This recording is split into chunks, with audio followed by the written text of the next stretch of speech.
Bien, vamos a continuar entonces con las sesiones correspondientes a la quinta semana de clases. Habíamos estado ya discutiendo en la primera sesión el tema de fisuración en caliente. Habíamos visto el mecanismo, ¿no?, en detalle de cómo es que ocurre este tipo de fisura, cuáles son los aspectos que contribuyen en la fisuración en caliente. Y también habíamos hablado ya de las maneras en las cuales se puede prevenir este tipo de fisura. Lo que vamos a ver en esta sesión es más bien lo relacionado a la fisuración en frío, que es otro tipo de fisura. Vamos a recordar un poquito qué cosa era la fisuración en caliente, ¿sí? Habíamos dicho que este tipo de fisuras ocurren durante la solidificación del cordón de soldadura, por eso se llama en caliente. El cordón de soldadura todavía está a una temperatura relativamente alta cuando ocurre este tipo de fisuración. Y tiene una morfología, un sentido de propagación longitudinal en relación al eje del cordón de soldadura. Habíamos visto también fotografías de cómo se ve una fisura en caliente. Esta fisura puede ocurrir en el metal de soldadura propiamente. Ahí se denomina estrictamente fisura de solidificación porque ocurre cuando el metal de soldadura está solidificando, ¿verdad? Ya hayamos discutido el mecanismo, segregan las impurezas al centro de la soldadura, la última zona en solidificar, y se forman allí fases frágiles de bajo punto de fusión, ¿no? Ante los esfuerzos de tracción que se generan en ese metal de soldadura debido a la contracción del metal base, se termina por abrir y ahí se genera una fisura longitudinal. Pero este mismo mecanismo de formación de fases frágiles también se puede dar en la zona afectada por el calor y en ese caso la fisura resultante se denomina fisura de licuación. Recuerden, la zona afectada por el calor no llega a fundirse, está siempre en estado sólido. Sin embargo, sí está sometida a altas temperaturas. Y al ocurrir esto se dan fenómenos de difusión, movimiento de átomos, ¿verdad? Los átomos empiezan a vibrar, a moverse y van a moverse hacia las zonas libres. Y las zonas libres son, o las zonas digamos con más espacio, son los límites de grano. Ahí se combinan entre ellos para dar lugar también a fases frágiles de bajo punto de fusión que justamente generan pues estas líneas fundidas, digamos, ¿no? Zonas que están en estado líquido y que en presencia de las tensiones o bajo efecto de las tensiones que se generan durante el enfriamiento generan pues rotura y fisuras longitudinales, ¿no? Entonces tenemos la fisura en caliente, que puede ser una fisura de solidificación propiamente en el metal de soldadura, o si se tiene en la SAC, una fisura de licuación. Y este tipo de fisura está influenciado también por los niveles de restricción que tenemos en la soldadura, es decir, qué tanta posibilidad tiene la junta de liberar las tensiones que se generan propiamente durante la expansión y la contracción en el proceso de soldadura. Y también por la geometría de la junta, ¿verdad? Ya habíamos comparado una junta de bordes planos o de bordes rectos con una junta, por ejemplo, que tiene una preparación en B. Ya habíamos visto ahí que la junta en B es mejor desde el punto de vista de evitar la fisuración en caliente, porque la última zona que solidifica ya no es el centro de la soldadura, sino en la superficie. Y eso es lo que se busca siempre, en particular, por ejemplo, con la preparación de la junta, ¿ya? Bien, entonces con esto en mente pasemos ya ahora a ver lo que es la fisuración en frío. A diferencia de la fisuración en caliente, este tipo de fisura ocurre luego de finalizado ya el proceso de soldadura. Ya se hicieron los cordones, se terminó el proceso, se culminó la fabricación del componente y de pronto se presenta fisuración, ¿ya? Eso es lo que llamamos fisuración en frío y esto puede ocurrir muchos días después de que se haya terminado o culminado el proceso de soldadura en el material. Y está asociada a tres factores, ¿no? La fragilización de la zona afectada por el calor, esfuerzos residuales en el cordón de soldadura y fragilización por hidrógeno. Hablemos o comentemos el primero de ellos, fragilización de la zona afectada por el calor. Cuando vimos la sección de ciclo térmico, pudimos ver ahí que efectivamente en la zona afectada por el calor se alcanzan temperaturas, por ejemplo en un acero, que van a generar que alcancemos aquí un estado, digamos, de 100% de austenita, ¿no? A altas temperaturas ocurre una transformación en el material, en el acero, y se vuelve todo 100% austenita. Dependiendo de las condiciones de enfriamiento, cuando ya el cordón está enfriando, se puede pues promover transformaciones de fase que den lugar a la formación de fases frágiles, ¿sí? Fases muy duras, pero a la vez bastante frágiles. ¿Esto de qué va a depender? Tanto de el calor de aporte que se ha suministrado a la junta soldada, pero también, por supuesto, de las condiciones de enfriamiento, ¿ya? Esto es muy similar a lo que ocurre en los tratamientos térmicos. Cuando hablábamos de tratamientos térmicos, mencionamos pues que es un ciclo, ¿verdad? Primero calentamiento, mantenimiento de la temperatura y luego enfriamiento. Es lo mismo que ocurre en una unión soldada. Se calienta, la zona afectada por el calor va a llegar a alcanzar temperaturas de austenización.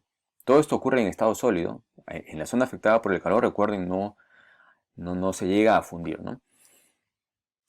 Un tiempo de mantenimiento a esa temperatura mientras el electrodo está pasando, ¿no?, ¿verdad?, por esa zona, y posterior enfriamiento. Es un ciclo de tratamiento térmico. Y así como durante un tratamiento térmico de temple, por ejemplo, podemos generar estructuras duras, pero a la vez frágiles, lo mismo puede ocurrir en la zona afectada por el calor en un proceso de soldadura, ¿no? Ya también hemos hablado acerca de los esfuerzos residuales que se pueden generar en los cordones de soldadura como resultado de los procesos de expansión y contracción inherentes a la soldadura. Esto es algo que no se puede evitar porque el calor lo que va a hacer es pues expandir, ¿no?, los materiales que estemos soldando y durante el enfriamiento se van a contraer, ¿ya? Y mientras mayor sea el tamaño, la envergadura, el nivel de restricción en nuestras soldaduras, mayor será el efecto de las tensiones o esfuerzos residuales. Y otro factor que interviene en la fisuración en frío, o que está asociado también a problemas de fisuración en frío, es lo que se conoce como fragilización por hidrógeno. En una operación de soldadura hay varias maneras de introducir hidrógeno en el cordón. Por ejemplo, si yo utilizo electrodos que tienen cierto nivel de humedad, porque han estado expuestos, digamos, al ambiente por mucho tiempo, esa humedad, básicamente que es hidrógeno, se va a introducir en el charco de soldadura y durante la solidificación ese hidrógeno va a quedar atrapado ahí al interior, ¿no? El hidrógeno también puede provenir, por ejemplo, de grasas que puede haber tenido yo en las juntas antes del proceso de soldadura, algún tipo de impureza, ¿no?, sustancias en general que contengan hidrógeno y que yo no las haya removido por una limpieza adecuada, pueden generar también que se quede hidrógeno atrapado aquí. O también hay ciertos procesos de soldadura que favorecen la introducción de hidrógeno en el charco y luego, por supuesto, en la unión soldada. Ese hidrógeno que se queda ahí atrapado, ¿sí?, bajo ciertas condiciones se puede recombinar al interior. Por ejemplo, dos hidrógenos atómicos se combinan para formar una molécula de hidrógeno gaseoso que tiene un mayor volumen en comparación al hidrógeno atómico. Lo que se está generando, en pocas palabras, son microporosidades, ¿verdad? Empiezan a juntarse varias de esas moléculas de hidrógeno para formar porosidad y burbujas al interior, y cuando hay la suficiente cantidad pueden derivar en problemas como estos, ¿verdad? Esas porosidades o cavidades coalescen unas con otras para dar lugar luego a fisuras micro y posteriormente macroscópicas como las que vemos aquí, ¿no?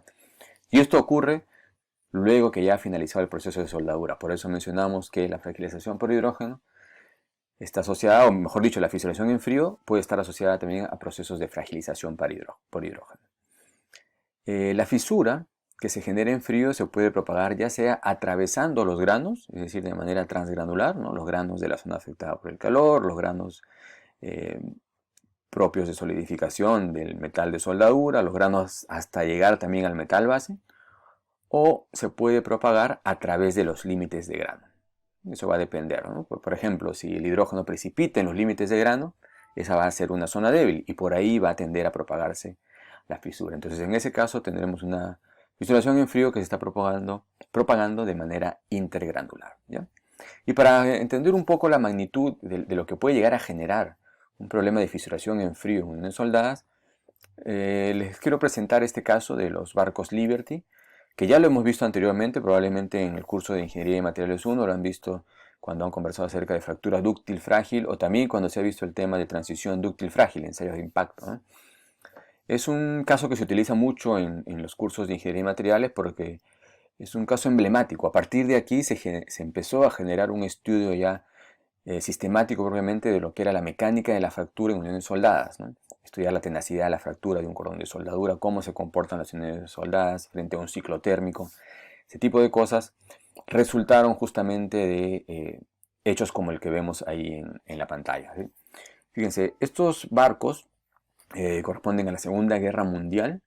Se fabricaron por una empresa, o fueron fabricados por una empresa en Estados Unidos, que le suministró estos barcos a los aliados porque los aliados venían perdiendo la guerra, básicamente, ¿no? Entonces, en lo que respecta al combate naval, la flota alemana era muy superior y los aliados necesitaban contar con barcos de manera rápida. En esa época los barcos se fabricaban con remaches, eso tomaba mucho tiempo. Entonces encontraron un proveedor en Estados Unidos que fabricaba barcos, uno de los primeros barcos fabricados por soldadura, que fabricaba estos barcos, y él suministró, fíjense, este proveedor 2.700 barcos, ¿sí?, para la Segunda Guerra Mundial. De esos 2.700, 30% sufrieron fallas catastróficas. ¿A qué nos referimos con fallas catastróficas? Roturas súbitas que ocurrieron de pronto sin que estos barcos fueran ni siquiera al combate todavía. Simplemente estaban ahí en el muelle y de pronto presentaban rajaduras, fracturas, ¿sí? Incluso fíjense, algunos de ellos se partieron completamente en dos, como estamos viendo aquí, ¿no? Ya con esto se pueden imaginar ustedes la magnitud del problema, ¿no? Imagínense que una estructura, cuando ustedes estén trabajando, están a cargo de un proyecto que involucra pues la fabricación de una estructura, de un recipiente a presión, y se les parte la estructura o el recipiente a presión, ¿no? Eso genera un gran problema. Se hicieron las investigaciones posteriormente a esta situación y se determinaron dos aspectos que contribuyeron a que se generaran este tipo de fracturas en estos barcos. Uno de ellos relacionado a la baja calidad del acero. En esa época no se contaba con la misma tecnología con la que se cuenta hoy en día para fabricar el acero. Los aceros tenían muchas impurezas, entonces eran frágiles, tenían una microestructura relativamente frágil. Pero el principal factor fue la baja calidad de las uniones soldadas, ¿sí? Nosotros hemos hablado ya en las sesiones anteriores de lo que implica tener un cordón de soldadura sano, ¿no? La sanidad de la soldadura. Y hemos mencionado que si se cumple pues con un procedimiento de soldadura que además ha sido ya calificado y tiene un registro de calificación del procedimiento propiamente, se tiene toda la confianza para proceder, ¿no?, a soldar y generar soldaduras sanas, buenas soldaduras. Sin embargo, también ustedes pues podrán darse cuenta que en esa época, así como el acero no era el mejor, los procedimientos de soldadura tampoco estaban completamente desarrollados, las técnicas para eliminar tensiones residuales en el cordón de soldadura no eran tampoco las mejores. Hoy en día ya se cuenta pues con técnicas adecuadas, no solo para liberar las tensiones residuales, sino también para medirlas. En campo se puede medir las tensiones residuales y de esa manera saber si está en un rango seguro o no. Entonces, netamente, problemas aquí asociados a fisuración en frío, derivados, como ya hemos visto en la diapositiva anterior, o asociados a problemas de tensiones internas que dieron lugar pues a estas fisuras en frío, ¿no? Bien, la fisuración en frío se ve favorecida por tres factores. Si hablamos de los aspectos metalúrgicos y de una condición del proceso de soldadura, ¿no? El contenido de carbono y el contenido de elementos salientes cuando hablamos de aceros, y nos vamos a enfocar básicamente en los aceros porque son los materiales con los que más se trabaja en soldadura, no solo en la industria peruana, sino en general, en la industria en el mundo. También se trabaja, por supuesto, mucho con aluminio, pero ese es otro tipo de consideraciones que se tienen que tomar ahí, porque claro, ahí por ejemplo no hay carbono, ¿no? Tenemos otros elementos dependiendo del tipo de aleación de aluminio. Pero digamos que el marco general es el mismo, ¿no? También hay un ciclo térmico, también ocurren transformaciones de fase y también hay posibilidad de fragilizar la zona afectada por el calor o de generar también problemas que nos lleven a tener fisuración en caliente o fisuración en frío, ¿ya?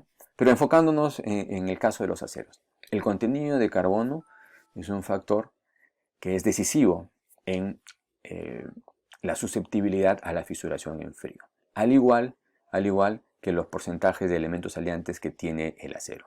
Por ejemplo, hemos visto en las sesiones anteriores los aceros de baja aleación, y ahí hemos visto que uno de los efectos principales de esos elementos es mejorar o incrementar la templabilidad, ¿sí? Desde el punto de vista de tener pues una resistencia uniforme, digamos, a lo largo de toda una sección en un componente, es ideal tener un acero con alta templabilidad. Pero desde el punto de vista de soldadura, una alta templabilidad va a implicar pues que las zonas que alcanzan alta temperatura y que llegan al estado austenítico durante el enfriamiento, y si es de alta templabilidad ese enfriamiento tranquilamente puede ser en aire, como ocurre en un proceso de soldadura, durante el enfriamiento se promueve la formación de fases frágiles, martensita básicamente, ¿no? Y que en presencia de las tensiones que se generan propiamente durante el enfriamiento, de las cuales ya hemos conversado en fisuración en caliente, ¿verdad? En la junta soldada, en el metal de soldadura, por ejemplo, se somete a tracción debido a que se están comprimiendo los metales base debido al enfriamiento. Esas mismas tensiones influyen también en que se pueda tener, por ejemplo, una fisuración un tiempo después que ya ha culminado el proceso de soldadura, ¿ya? O las tensiones residuales en sí que quedan atrapadas, por eso se llaman residuales, porque están ahí, permanecen ahí en la junta soldada, pueden dar lugar a que algún tiempo después de que se ha culminado el proceso de soldadura, se evidencie este tipo de fisura, ¿ya? Por supuesto, si hablamos del proceso en sí de soldadura, las velocidades de enfriamiento influyen notablemente, ¿no? Y lo acabamos de mencionar. Para tener, pues, estructuras frágiles, lo que se necesita es altas velocidades de enfriamiento. Eso favorece la fisuración en frío porque favorece la formación de esas estructuras duras y a la vez frágiles, ¿ya? Aquí vemos en contraste a lo que estamos viendo, ¿no? En esta figura, en el lado izquierdo vemos una unión soldada sana que no ha presentado problemas de fisuración ni en caliente ni en frío. Se ve una transición apropiada, ¿no? Entre las microestructuras del metal de aporte y el metal base, ¿sí?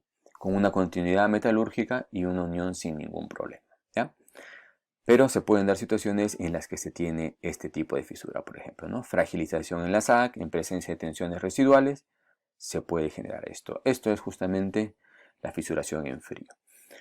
Bien, ¿y cómo podemos saber si un acero es susceptible o no a fisurarse en frío? Hemos hablado del contenido de carbono, hemos hablado de la cantidad de elementos aliantes. Justamente, conociendo la composición química, podemos nosotros tener una idea clara de si ese acero se va a poder soldar fácilmente, si se va a poder soldar tomando en consideración aspectos como por ejemplo precalentamiento o postcalentamiento, que vamos a verlo luego en detalle, o si simplemente va a ser muy difícil soldar, ¿no? Para eso se utiliza un gráfico como el que estamos viendo ahorita en pantalla. Fíjense, aquí tenemos en el eje vertical el porcentaje de carbono, ¿sí? Y en el eje horizontal un factor que se llama el carbono equivalente. El carbono equivalente viene determinado por los porcentajes de los elementos de aleación. Y en particular aquí viene dado por esta fórmula. El carbono equivalente es igual al porcentaje de carbono más el porcentaje de manganeso entre 6, más la suma de cromo, molibdeno y vanadio entre 5, más la suma del níquel y del cobre entre 15. Esto es un número, evidentemente, ¿verdad?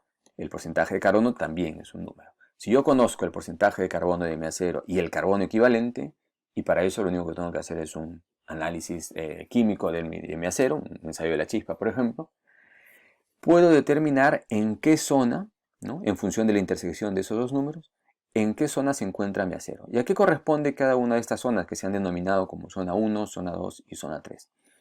Fíjense, la primera zona, que corresponde a aceros de bajo carbono, como vemos aquí, ¿sí?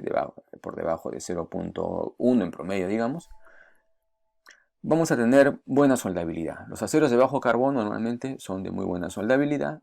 Hay un bajo riesgo, muy bajo, ¿no? En algunos casos prácticamente nulo, de que se presenten problemas de fisuración en frío. En otras palabras, hay un bajo riesgo de que hay una fragilización en la zona afectada por el calor, que en presencia de tensiones residuales dé lugar a fisuración.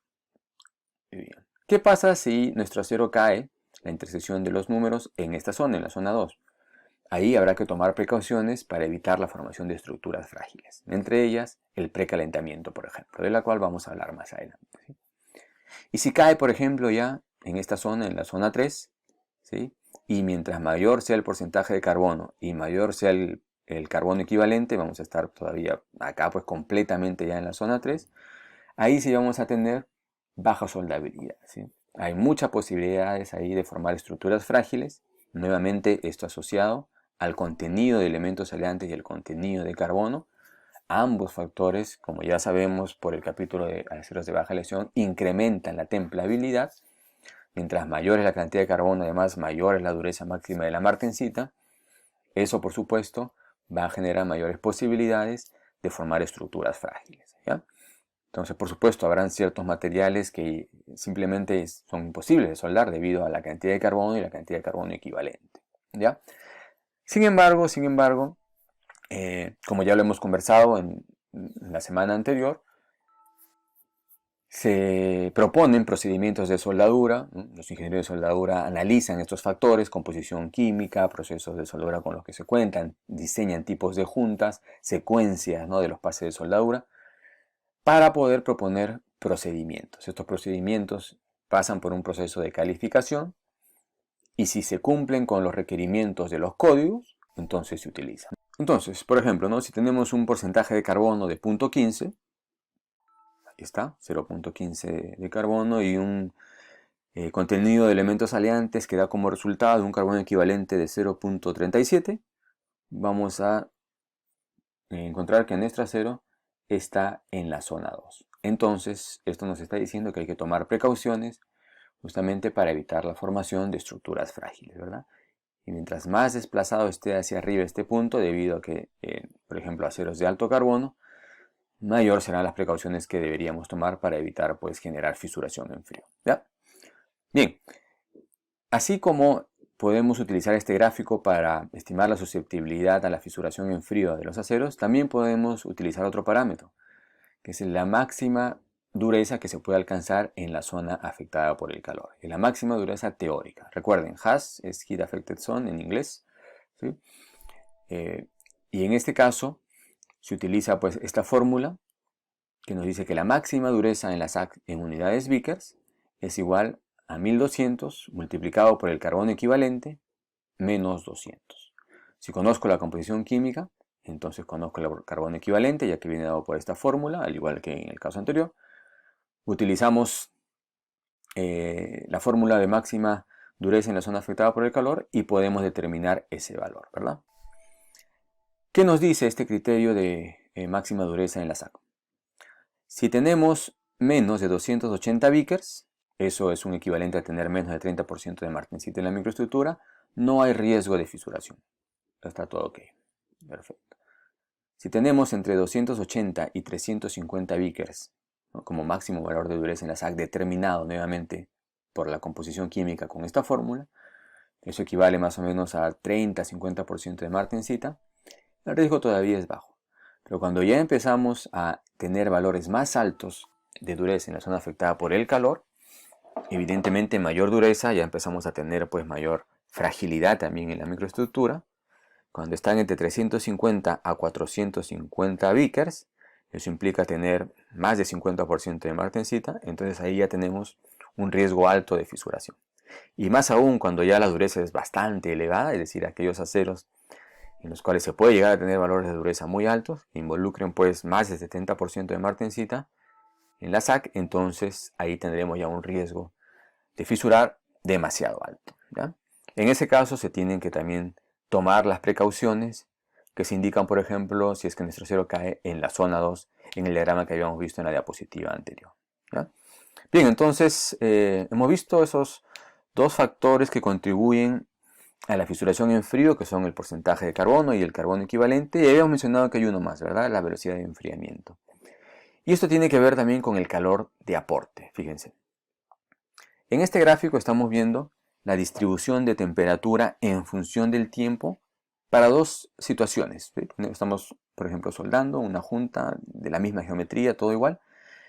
Y en una estamos usando un calor de aporte bajo y en otra un calor de aporte alto. Ya saben ustedes que el calor de aporte viene dado por esta fórmula, ¿verdad? El rendimiento térmico del proceso multiplicado por el voltaje y el amperaje seteados en la máquina, o si queremos ser más precisos, los que se miden y que ya no consideran las pérdidas, por ejemplo, en los cables, ¿no? Desde la máquina donde yo seteo, digamos, los valores hasta propiamente donde está la antorcha. Eso entre la velocidad de soldadura, ¿ya? Esa es la fórmula que define el calor de aporte. Si la velocidad de soldadura se incrementa, entonces voy a tener un calor de aporte menor, ¿sí? Si la velocidad de soldadura es lenta, es baja, entonces tendré un calor de aporte mayor. ¿Qué ocurre? ¿Cómo influye esto con la velocidad de enfriamiento? Fíjense.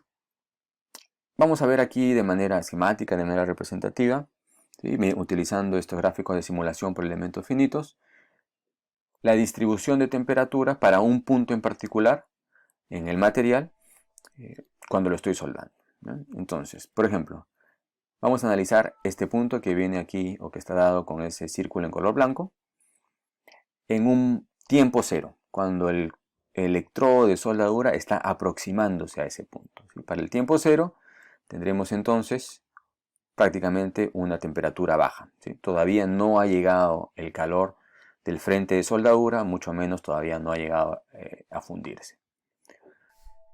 El electrodo empieza a avanzar, como en cualquier proceso, ¿no?, típico de soldadura, se empieza a trasladar para generar el cordón de soldadura y llega a ese mismo punto que habíamos definido. Ahora estamos en el tiempo 1, ¿no? Para el tiempo 1, y si ese punto justamente coincide con la zona en la que está el electrodo fundiendo el metal de aporte y el metal base, entonces será el punto donde alcancemos la máxima temperatura, ¿sí? Temperatura de fusión. Listo. Sigue avanzando el soldador y ahora ya pues avanza, el cordón empieza a solidificar, evidentemente la temperatura va a empezar a disminuir. Entonces ese punto en un tiempo 2 va a tener ahora una menor temperatura. Y conforme continúe avanzando ya el soldador y haya terminado de solidificar completamente el cordón y esté enfriándose más, la temperatura en el tiempo 3 va a ser menor, ¿verdad? Dependiendo del calor de aporte, ¿sí?, que se ha utilizado y que nuevamente tiene que ver con el voltaje, la intensidad y la velocidad de avance, podremos tener estas dos situaciones, ¿verdad? Un bajo calor de aporte, un alto calor de aporte. Y ahí podemos ver las diferencias en temperaturas que se alcanzan justamente dependiendo de ese calor de aporte, ¿sí? Respecto a la máxima temperatura, la diferencia es muy poca porque básicamente es ya la temperatura de fusión del metal, ¿no es cierto?, es la máxima que se genera aquí en pleno charco de soldadura. Pero podemos ver cómo sí ya en estos dos casos sí hay una diferencia de temperatura, ¿verdad? Y cada uno de esos dos calores de aporte va a generar diferente velocidad de enfriamiento. Por ejemplo, un calor de aporte bajo va a generar pues que el calor se pueda disipar más rápido y por ende tendremos una velocidad de enfriamiento mayor. Si la velocidad de enfriamiento es mayor, evidentemente hay más posibilidades de generar estructuras frágiles, ¿verdad? En oposición a eso, si el calor de aporte es alto, ¿sí?, entonces la velocidad de enfriamiento será menor, porque hay mayor calor aportado, va a tomar más tiempo para liberar una cantidad determinada de calor, entonces la velocidad de enfriamiento va a ser menor. Si la velocidad de enfriamiento es menor, disminuyo la posibilidad de generar estructuras frágiles, ¿ya? Entonces ustedes dirán, bueno, entonces siempre utilicemos pues un alto calor de aporte. Pero recuerdan cuando vimos el problema de fisuración en caliente, que se recomendaba más bien utilizar velocidades de soldeo o velocidades de soldadura altas, ¿verdad? Y eso da como resultado un menor calor de aporte. Entonces, con esto, ¿qué les quiero decir? Que justamente es labor también de los ingenieros de soldadura encontrar un compromiso óptimo, ¿verdad?, para poder tener un calor de aporte asociado a su vez a una velocidad de soldadura, ¿sí?, que me genere las condiciones óptimas en la unión soldada. Todo con la finalidad de tener una unión libre de defectos, libre de fisuras, por ejemplo, que se puedan generar o en caliente o en frío, ¿ya? En los procedimientos de soldadura es por eso que está bien especificado, o están bien especificados estos valores, ¿sí? Cuando hemos visto en las sesiones anteriores esos documentos de procedimientos de soldadura, los WPS, los Welding Procedure Specifications, ahí está claramente, y para cada uno de los pases con los que se va a llenar la junta de soldadura. Primer pase, tal valor de voltaje, tal valor de intensidad y tal velocidad de avance. Segundo pase, igual. Tercero, pases de relleno, también voltaje, intensidad y velocidad de avance recomendada. Todo ese procedimiento está basado justo en esto, en la ciencia, en la metalurgia que está detrás. Y esos han sido elaborados no por científicos que no están en campo y que no conocen la realidad, sino al contrario, más bien, ¿no?, tratando de conjugar esto, los fundamentos de la ingeniería de materiales, con lo que se puede tener en la práctica, ¿sí? El acceso a qué tipo de técnica, qué tipo de atmósfera protectora. Hay distintos procedimientos dependiendo, pues, de si estoy soldando, por ejemplo, en taller, si estoy soldando en campo, ¿ya? Bien, ok, entonces, con esto en mente, vamos a culminar con un ejercicio, que es, con esto ya culminamos la sesión para esta semana, la semana 5. Y yo les voy a presentar 3 tipos de aceros. Evidentemente, si son 3 tipos diferentes, tienen 3 composiciones químicas distintas.